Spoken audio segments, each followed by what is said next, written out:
ನಮಸ್ಕಾರ.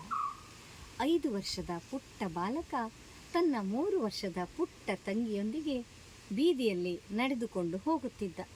ಪುಟ್ಟ ಪುಟ್ಟ ಹೆಜ್ಜೆಗಳನ್ನಿಟ್ಟು ಮುಂದೆ ಸಾಗುತ್ತಿದ್ದ ಬಾಲಕನಿಗೆ ತನ್ನ ತಂಗಿಯ ಹೆಜ್ಜೆ ನಿಧಾನವಾದದ್ದು ಗಮನಕ್ಕೆ ಬಂತು. ತಿರುಗಿ ನೋಡಿದ.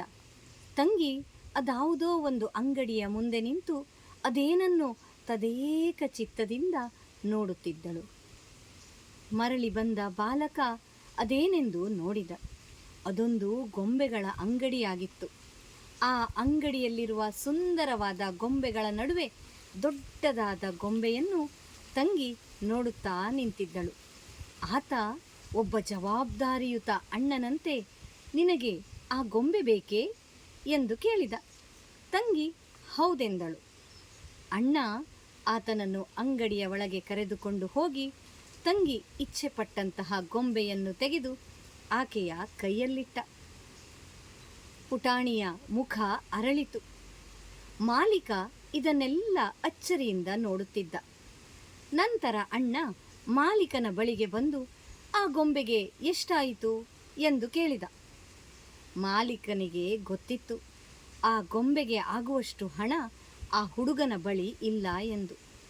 ಅದಕ್ಕಾಗಿ ಆತ ಪ್ರೀತಿಯಿಂದ, ಆ ಗೊಂಬೆಗಳ ಬದಲಿಗೆ ನೀನು ನನಗೇನು ಕೊಡಬಲ್ಲೆ? ನಿನ್ನ ಬಳಿ ಏನಿದೆ ಎಂದು ಕೇಳಿದ. ಹುಡುಗನಿಗೆ ಸಂತೋಷವಾಯಿತು. ಆತ ತನ್ನ ಜೇಬಿನಲ್ಲಿ ಭದ್ರವಾಗಿ ಇಟ್ಟಂತಹ ಕಪ್ಪೆ ಚಿಪ್ಪುಗಳನ್ನು ಹಣದಷ್ಟೇ ಜೋಪಾನವಾಗಿ ತೆಗೆದು ಅಂಗಡಿಯಾತನಿಗೆ ನೀಡಿದ.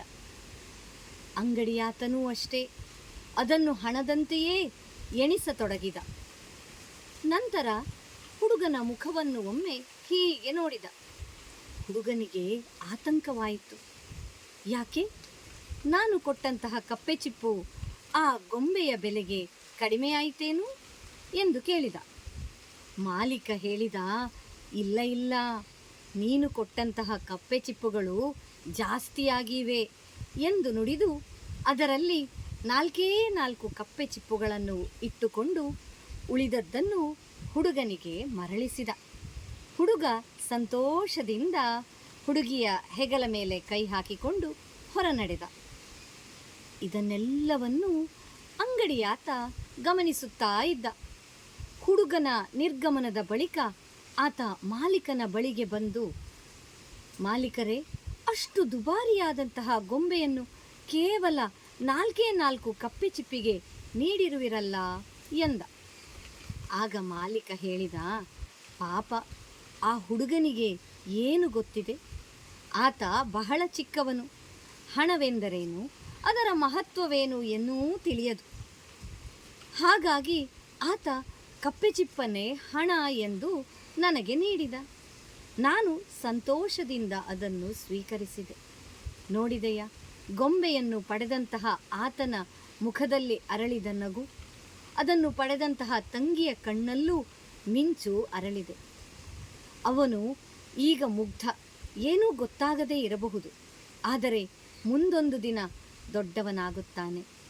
ಆಗ ಈ ಘಟನೆ ಅವನ ನೆನಪಿಗೆ ಬಂದರೆ ನಾನು ಕಪ್ಪೆ ಚಿಪ್ಪಿಗೆ ಗೊಂಬೆಯನ್ನು ಕೊಟ್ಟದ್ದನ್ನು ನೆನಪಿಸಿಕೊಳ್ಳುತ್ತಾನೆ. ಈ ಪ್ರಪಂಚ ಒಳ್ಳೆಯವರಿಂದ ಕೂಡಿದೆ ಎನ್ನುವ ಭಾವ ಅವನಲ್ಲಿ ಮೂಡುತ್ತದೆ.